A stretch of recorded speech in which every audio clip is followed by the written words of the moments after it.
wabarakatuh. Waalaikumsalam warahmatullahi wabarakatuh.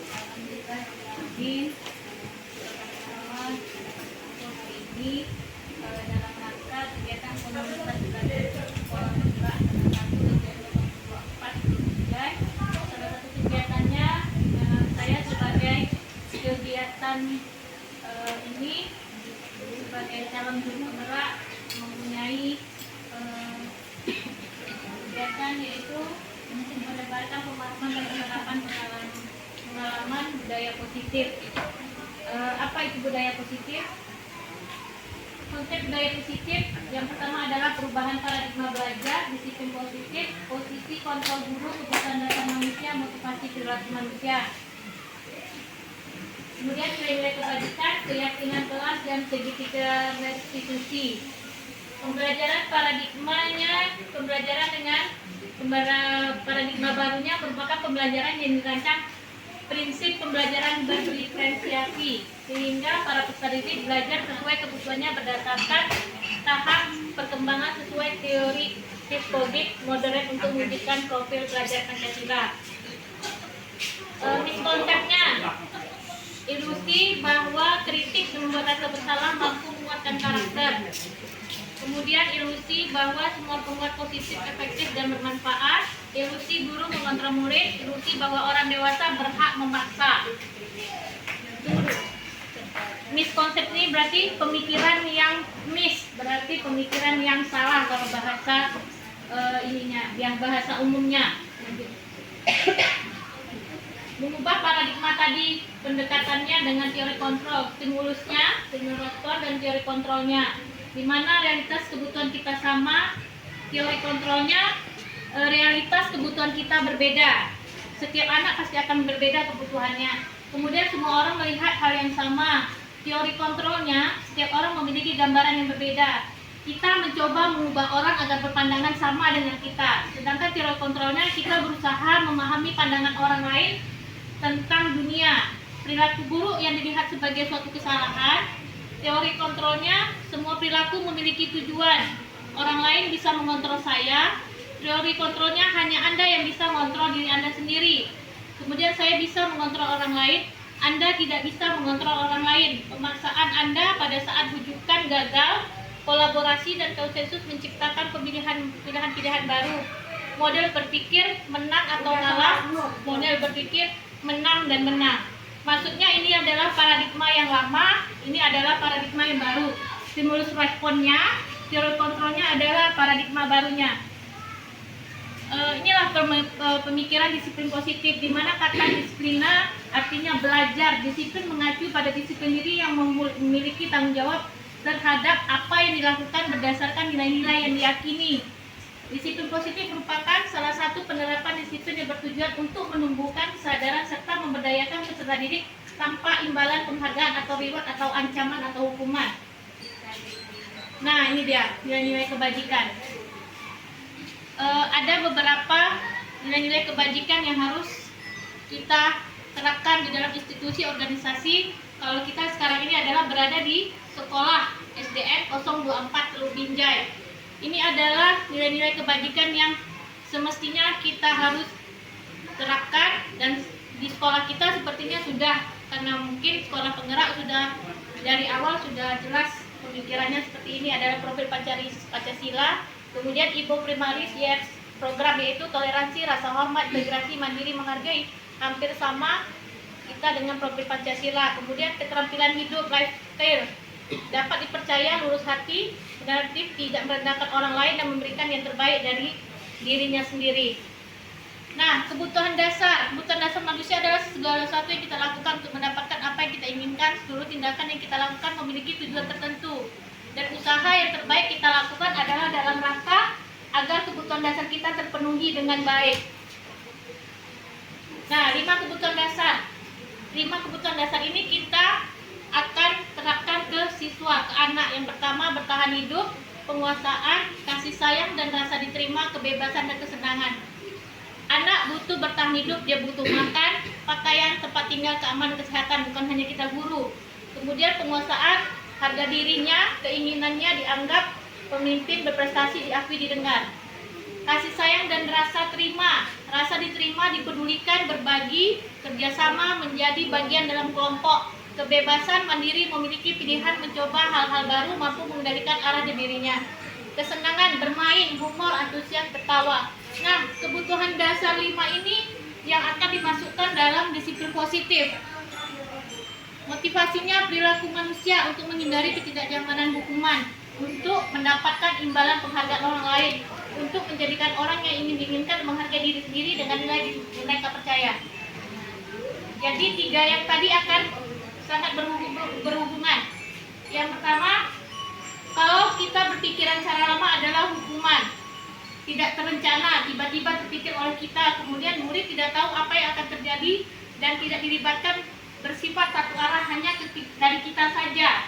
Kemudian berupa hukuman fisik, ini adalah pemikiran paradigma yang lama, hukuman. Untuk selanjutnya yang perlu kita terapkan adalah yang ini, konsekuensi. Terencana, disepakati sesuai peraturan. Kalau misalnya kita di kelas adalah kesepakatan kelas, kalau guru bidang studi adalah kesepakatan kita guru bidang studi. Ini harus ada, harus memang ada. Kalau guru kelas mungkin sudah ditempel di dinding, ya ibu. Kemudian restitusinya, proses menciptakan kondisi bagi murid untuk memperbaiki kesalahan, proses kolaborasi yang mengajarkan murid untuk mencari solusinya sendiri. Nah, 5 posisi kontrol guru. Kita sebagai guru ada 5 posisi yang harus kita tahu. Yang pertama, penghukum, pembuat rasa bersalah, sebagai teman, pemantau, dan manajer. Nah, di sini dia contoh tadi. Kalau yang kita rasakan sekarang adalah baru tahap penghukum dan pembuat rasa bersalah. Contoh kasus, siswa tidak memakai atribut lengkap pada saat upacara. Yang biasa kita lakukan adalah paradigma lama, ya kan? Hormat bendera selama 1 jam. Pembuat rasa bersalah, kita akan berkata, berapa kali ibu dan bapak harus memberitahu kamu selalu saja mengecewakan ibu dan bapak, atau kita sering mengatakan, kenapa kamu terlambat, ada apa, dan sebagainya. Itu adalah posisi kontrol guru adalah sebagai pembuat rasa bersalah. Kita timbulkan rasa bersalah anak, dia melakukan kesalahan. Lanjut.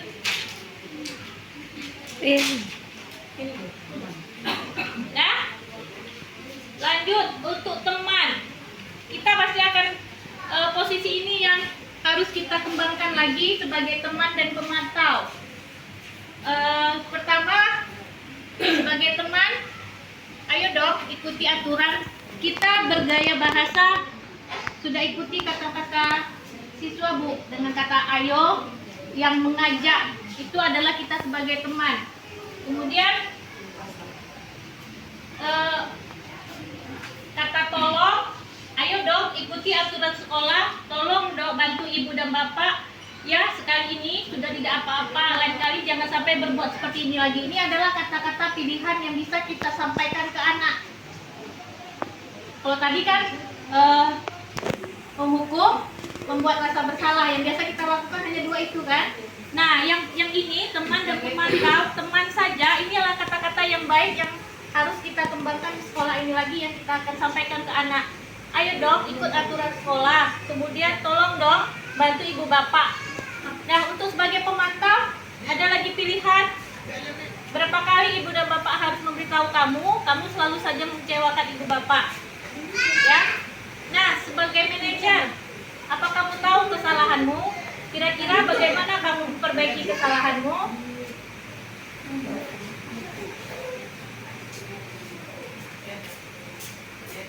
Nah, ini adalah pembentukan keyakinan positif. Mungkin kalau guru kelas sudah biasa membuat ini, pembentukan keyakinan kelas bersifat abstrak, berupa pernyataan universal dibuat dalam pernyataan positif sedikit saja agar mudah disesuaikan dengan kondisi kelas dan sekolah. Seluruh warga kelas dan sekolah dilibatkan pada saat membuat keyakinan kelas. Nah, restitusi, suatu proses lalu dijalankan oleh guru agar dapat menghasilkan murid yang mandiri dan bertanggung jawab. Ada 3 ini, Bu. Nah, segitiga restitusi di sini adalah validasi tindakan yang salah, menstabilkan dulu identitas, validasi, dan menanyakan keyakinan. Nah, di sini contoh kalau siswa berbuat salah, kalau paradigma lama kita akan menghukum di depan teman-temannya atau kita akan mengatakan kesalahannya di depan teman-temannya. Tetapi paradigma baru yang akan kita sosialisasikan ini adalah kita stabilkan identitasnya. Stabilkan identitasnya maksudnya di sini kita pelurus sikapnya tadi. Kenapa dia berbuat kesalahan? Kita harus seperti misalnya berbuat salah itu aja. Misalnya dia salah, terlambat, tidak memakai sepatu. Kemudian tidak ada manusia yang sempurna. Ibu bapak juga pernah melakukan itu.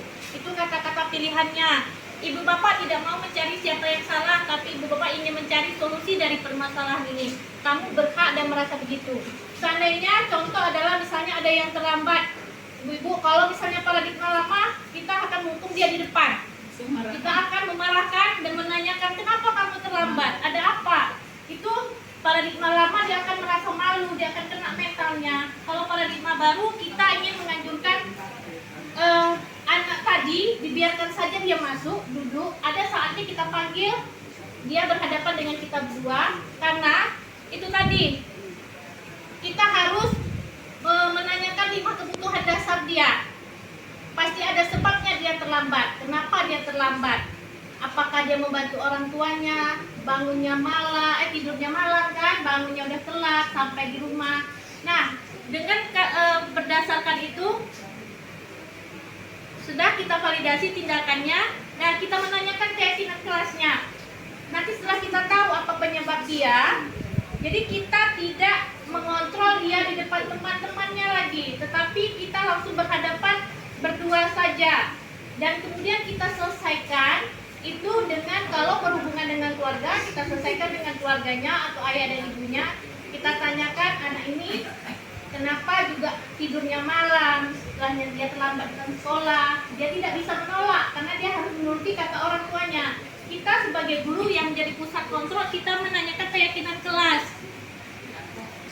Kamu tahu kita ada aturan tidak boleh terlambat. Kita harus meyakinkan itu Bu Bapak bahwa kita ada keyakinan kelas, kita ada aturan, kita tidak boleh terlambat.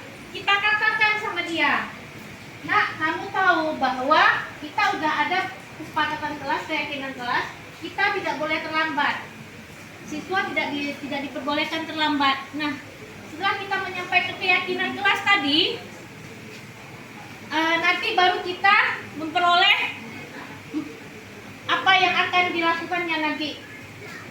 Jadi budaya positif yang kita kembangkan adalah mungkin anak-anak paradigma yang lama berpikir hanya anak ambil 5 kebutuhan dasar tadi tutur.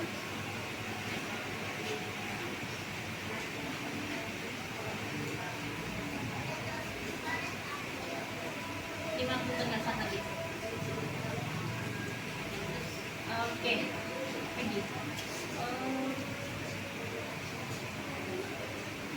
Lagi. Nah, pada kita saat kita berhadapan dengan siswa, ini yang kita tanyakan.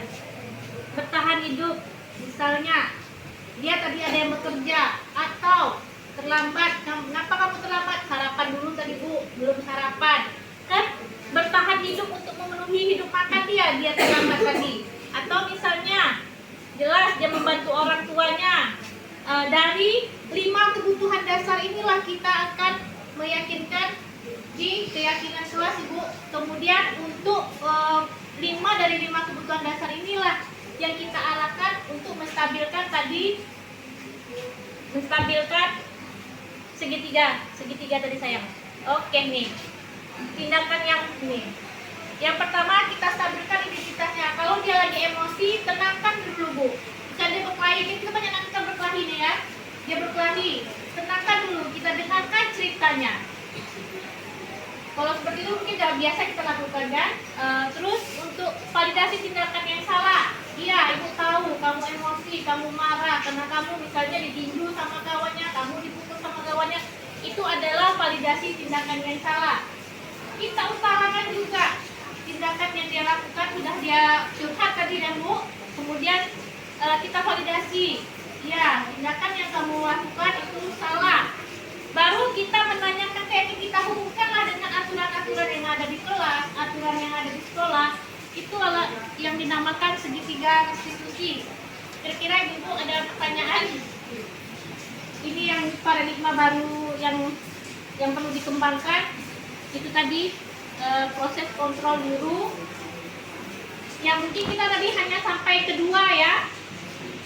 Pertama menghukum dan membuat rasa bersalah yang sering kita lakukan. Coba tadi tuh, yang posisi 5 kontrol tadi.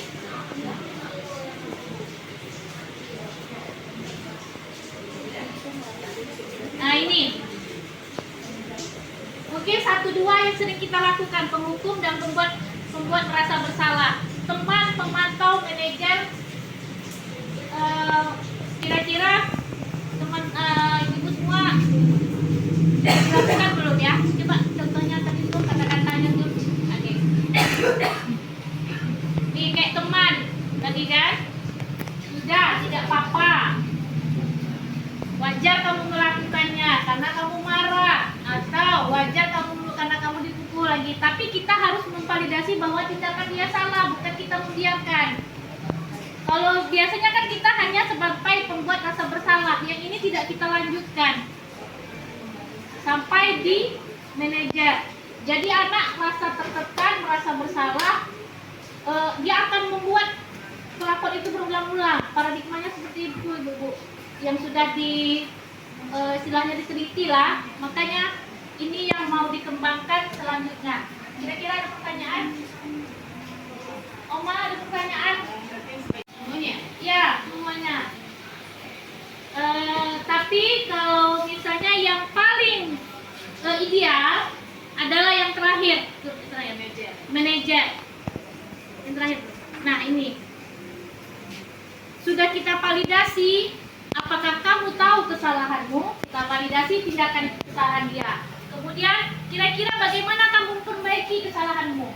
Jadi yang idealnya adalah di posisi kelima, yaitu kontrol guru. Tetapi kami pun kayak saya pun sebenarnya masih belajar juga. Mungkin belum sampai ke posisi ini ya. Istilahnya setiap ada murid yang melakukan kesalahan mungkin sampai hanya sampai di ini. Itu udah sampai ke manajer udah sampai, iya. Cuman dicampur-campur. Iya, Ketika manajer ternyata ada juga kita merasa anak berbuat salah, iya. langsung memarahkan anak. Ada juga kita. Jadi sebaiknya Ibu kalau misalnya yang disarankan adalah kita berurutan. Nggak boleh langsung dihukum di tanah, Nggak itu nggak boleh. Pak Oma. Kalau bisa berurutan, kita validasi dulu tindakan dia. Kamu salah. Ibu tahu. Kita apakan kan? Kita stabilkan dulu dia emosi atau apa, Oma? Artinya ketika dia masuk kelas, anak itu merasa nyaman. Ya, jadi tidak langsung kita mengatakan dia salah. Iya, itu. Maksudnya kita bukan memperlurus tindakan dia salah, tidak. Kita hanya memperbaiki. Ditanya dulu kenapa Iya, dia nggak buat kenapa itu. berbuat gitu, Oma, gitu kan? Jadi pada saat tahap selanjutnya ini kita berbicara pun sebagai teman. Kalau kita kan yang saya rasakan juga, ini kita merasa karena kita guru, kita bertanya pun ya itu tadi. Sama emosi. Pembuat rasa bersalah itu, Oma, kita merasa. Ya. Nah, jadi mungkin memang tahapnya sebaiknya memang berurutan yang kita lakukan gitu, sampai yang idealnya adalah yang terakhir adalah manajer, sehingga kita sendiri pun bisa mengontrol emosi kita gitu. Saya Sudah sendiri sampai sama manajer, kemana? Kalau udah sampai manajer, hukum lagi kemana? kalau penghukuman itu sebaiknya tidak dilakukan depan siswa yang lain. Pantai nggak diangkat mata. Setiap hari Senin kan ada nih yang kakak Iya, boleh, panggil aja. Jadi kan kami kan biasanya dibarisin kan. Iya. Itu Tapi pada berulang-ulang orang yang sama. Nah. gitu, Kak. kan orang-orangnya sama tuh Iya. kan. Kita langsung kita bawa aja, Wir. Kita tanya. Iya, memang itulah, jadi kita tanya. Bila perlu kita komunikasi dengan orang tuanya. Kenapa tidak ada topi? Kenapa tidak ada dasi? Kenapa anaknya terlambat? Kalau hari Senin kan, kita kalau saya ambil piket, berarti komunikasikan dengan guru kelas. Diumumkan, Bu, bisa kan di WA kan? Ini Bu, anak Ibu terlambat. Kalau komunikasikan dengan saya, kenapa terlambat? Sebaiknya seperti itu ya. Jadi kalau kita kan sekarang masih memampangkan dia Pak. namanya. Ya. Senin besok dia juga lagi. Iya, Pak. itu untuk mengatasi itu tidak itu orangnya tadi. Inilah yang dilakukan Will. Inilah yang dilakukan. Kita masuk ke 5 kebutuhan dasar manusia tadi dulu. Kita kontrol dulu. Inilah yang kita lakukan dengan memasukkan 5 kebutuhan dasar tadi. Pasti dia ada alasan tertentu. Dia tidak mungkin melawan orang tuanya misalnya.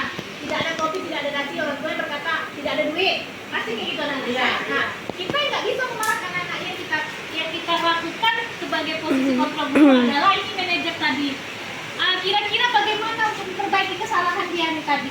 Tentu kita berhubungan dengan orang tuanya, mau tidak mau. Kenapa anak ini tidak ada kopi? Udah sampai 3 kali Bu, 3 kali Senin. Misalnya gitu kan, atau udah sebulan nih Bu, 4 kali ini dia nggak ada kopi. Apa solusinya Bu? Apa ke depannya?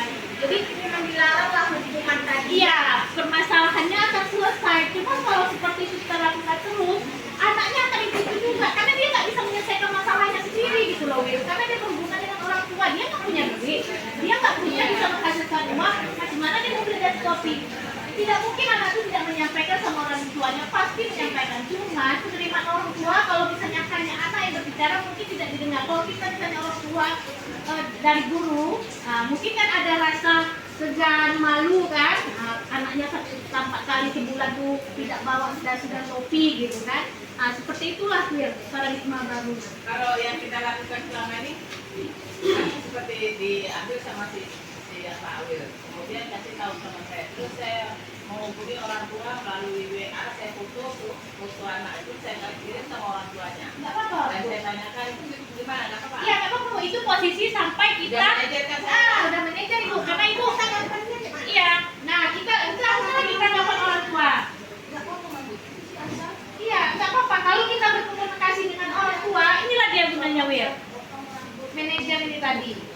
Tapi kalau orang tua tidak tahu, disitulah kita kenanya sampai batas tadi yang nomor 1 aja, penghukum. Kita nggak sampai di sini karena kita tidak ada solusinya. Kalau udah nyampaikan ke orang tuanya, berarti kita udah punya solusi. Kalau tidak seperti itu, dia akan anak tuh akan berulang-ulang kan Awil tadi kan? Dia jauh-jauh Bu, apakah orangnya gitu kan? Emang kayak gitu. Contohnya buku panjangnya Ya, juga. iya, seperti itu. Sampai Buku panjang dimotong. instan. Seperti itu. Inilah paradigma baru yang mau dikembangkan untuk sekarang ini. Makanya kami di masing-masing sekolah, kalau tidak sampai bertahap lah Wil gitu kan. Misalnya kayak Awil kan istilahnya nggak berkelas, berarti Awil nanti sampai batas mana tadi berarti? Sampai pemantau ya kan. Nanti yang menyelesaikannya adalah guru kelas sebagai manajer gitu kan. Yang menyelesaikan masalahnya. Kalau hanya sampai pemantau Awil hanya menghukum anak di situ anu, tapi Awil tidak mengkomunikasikan sama guru kelas ya kan? Nggak akan ada penyesuaiannya. Awil tuh, Ibu lihat kamu nih tiap hari kamu aja hari Senin gitu kan pasti keluar kata-kata itu kan. Tapi nggak ada penyelesaiannya. Iya Bu, saya nggak ada uang. Orang tua saya bilang pasti anak ngomong kayak gitu. Saya lagi yang disalahkan, semua saya yang disalahkan. Oke. Nah itu. Nah ibu, itu aja yang pokoknya saja. 1 dan 2 ditinggalkan. Ya, 1 dan 2 itu mulailah hilang sedikit kita kan. Kalau ada siswa yang bersalah, misalnya di dalam kelas, jangan permalukan dia. Saya suka kalau saya gini Bu, kadang ngomong gini, ya tunggu kamu ya, nanti Ibu tarik ke kantor. saya masih dulunya kayak gitu kan, istilahnya masih belajar juga gitu, bukan emosi juga. Karena kamu nanti ada giliran kamu Ibu tarik ke kantor, itu saja kodenya. Makanya kamu mulai ngerti saya, ngapa bukan kayak Ibu bengkel lah hati kamu kayak gitu kalau kode saya sama anak-anak gitu. Karena saya sendiri pun masih belajar Bu di tahap ini nih. Sampai di sini aja kita kadang sulit kan? Sulit kita karena merasa kita guru, kita masih berhak tadi sama anak. Kita merasa kita yang mengontrol anak. Kadang-kadang kalau dia sebagai teman hanya ada premium. Iya, itu makanya Bu tadi kita harus pandai-pandai nih kata-kata tadi nih kan. Karena kalau tidak sampai di sini dan tidak terakhir di manajer, itulah tadi anak itu tadi salah pengertian ke kita, salah persepsi ke kita, beranggap di kita tuh teman. Terkadang mereka kalau tidak kita selesaikan masalahnya tadi, saya kita panggil dia, kita ajak ngobrol teman. Tapi kita tidak ada penyelesaian, cuma sampai batasnya ke batas udah dia tahu dia salah. Tapi kita tidak penyelesaian, tidak hubungi orang tuanya, kita tidak sampaikan atau tidak kita sampaikan di misalnya di paguyuban apa keyakinan kelas, kesepakatan kelas yang kita ada gitu kan. Jadi harus direview lagi Ibu. Oke, itu saja. Terima kasih atas tanggapannya Oma, Ibu Ati, para senior. Bukan berarti saya pintar atau apa Ibu, cuma hanya duluan tahu aja yang harus disebarkan pemahaman-pemahaman seperti ini tadi. Itu saja. Terima kasih. Wassalamualaikum warahmatullahi wabarakatuh. Ulang. Assalamualaikum warahmatullahi wabarakatuh. Waalaikumsalam warahmatullahi wabarakatuh. Gimana Ibu, sehat semuanya? Sehat, Bu. Hari ini Ibu akan menerangkan sedikit tentang keyakinan kelas 4 ya. Hari ini pelajaran kita adalah Ibu memberikan keyakinan kelas. Nah, apa itu keyakinan kelas? Ada yang tahu? Ada yang tahu? Apa itu? Kesepakatan kelas. Yang lain? Ada yang tahu? Selain kesepakatan kelas, apa itu keyakinan kelas? Hah? Apa yang boleh dibuat di dalam kelas, apa yang tidak boleh dibuat di dalam kelas. Jadi berarti kesimpulannya apa? Kalau dahulunya kalian mengenal namanya aturan, peraturan, ya kan? Nah, ini kita paradigma baru, pemikiran baru tentang aturan. Kalau aturan itu tertekan, ya, itu dari pihak satu saja Ibu sebagai guru. Kalau keyakinan kelas ini kita buat kesepakatan antara murid, antara siswa, peserta didik dengan Ibu sebagai guru. Jadi bukan Ibu yang membuat peraturan, tetapi dari kamu sendiri. Kamu sebagai siswa, kamu akan tahu apa yang bisa kamu buat di dalam kelas itu, mana yang bisa, mana yang tidak bisa. Kalau masa yang Ibu tegak badannya, oke? Nah, tadi Ibu tadi sayang. Tolong perhatikan Ibu dulu ya nak. Nah, jadi apa itu keyakinan kelas? Ibu harapkan kalian nanti dapat menuliskan di dalam kertas kecil-kecil ini, dituliskan ya, misalnya apa kebiasaan-kebiasaan kalian, suka keluar kelas, iya kan? Apalagi kebiasaan yang tidak baik, apalagi kira-kira? Suka mukul, suka apa lagi? Suka main di dalam kelas. Nah, kalian buat di sini adalah yang positifnya. Kalau misalnya katanya tadi suka memukul temannya, berarti kalau keyakinan kesepakatan kelasnya, apa yang kalian buat di sini yang positifnya? Berarti apa? Kalau memukul, berarti tidak dibenarkan memukul teman, iya kan? Nah, kamu tuliskan di sini. Tadi kamu apa sayang? Apa yang tadi? Tidak bermain di dalam kelas. Berarti keyakinannya apa yang sifatnya positif? Di dalam kelas seperti apa nak? Di dalam kelas bisa diproses apa? Berarti apa bunyinya keyakinan kelasnya yang sifatnya positif? Kalau tadi dibilangnya tidak boleh bermain di dalam kelas. Berarti keyakinan tadi ini adalah yang sifat positif. Apa tuh jadinya bunyinya? Ada yang bisa buat kesimpulan? Apa? Tidak boleh bermain di dalam kelas. Di dalam kelas untuk belajar. Nah, pintar Ibu kan itu udah paham. Berarti sudah paham tugasnya? Sudah paham? Berarti yang dibuat adalah yang positifnya. Tadi dia bilangnya tidak apa? Tidak boleh apa? Betul. Berarti di sini apa? Apa tadi? Boleh.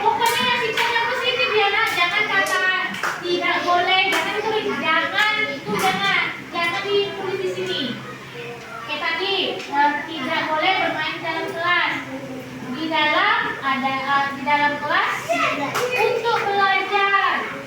Paham? Sudah bisa ngerti ya maksud ibu ya? Nah, yang sini paham ya nih? Ini nggak bisa belajar semua nih. Paham maksudnya nak? Hah? Paham? Nah, nanti kamu mau pakai sama kamu ya. Oke? Iya. Setelah itu kasih tugasnya ini, nanti tugas halo. Nanti belum ibu. Setelah menulis nanti buat tempel-tempel di sini ya. Kemudian ibu harapkan nanti bergiliran ya, bergiliran dari kelompok 1 boleh kelompok 1 boleh dari sini nanti. Oke? Ya? Ya, kita buat kesepakatan bersama. Ya? Ada? Nah, dibalikan dulu.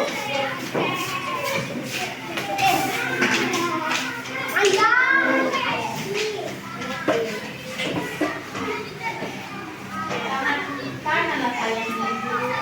Oke.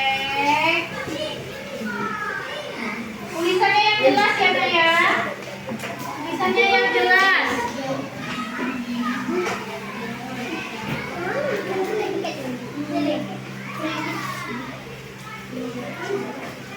Tulisannya yang jelas. Kemudian jangan dicoret-coret, dipikirkan dulu apa yang mau dibuat baru ditulis. Jangan dicoret-coret ya. Biar hasilnya bagus. Ini nanti mau dipajang di ikutan pajaknya. Tadi warna ini lagi.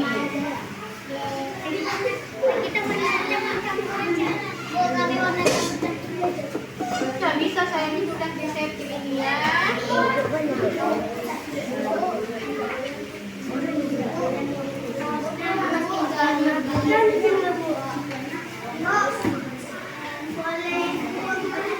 Hah? Boleh. Tulisannya yang jelas ya, jangan dicoret-coret. Ya.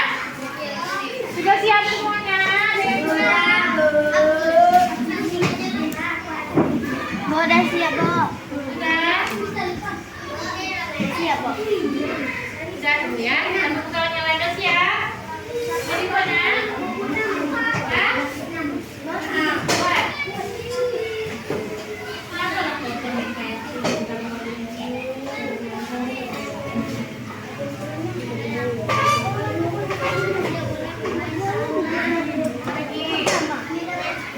Nah, kira-kira di dalam kelas itu ada buang sampah. Jadi ada kemudian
Ini sudah semua. Silakan maju lagi. Ayo. Lanjut. Dari samping ini. Terserah, boleh bebas ya. Sering gitu.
Selanjutnya terakhir.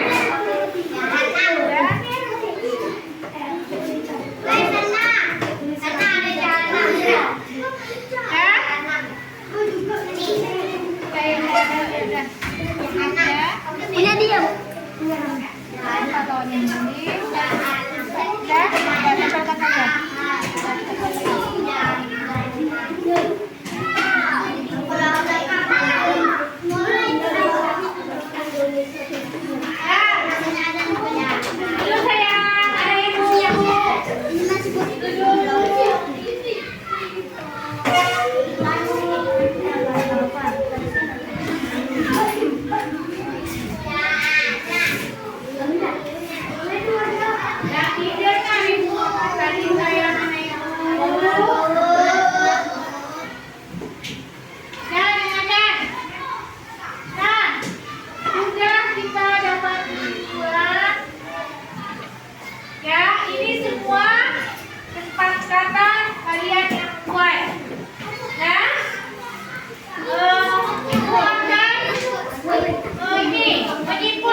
3. Terima kasih Bu Taran karena sudah menerangkan keyakinan keras bersama teman-teman dan guru. 3.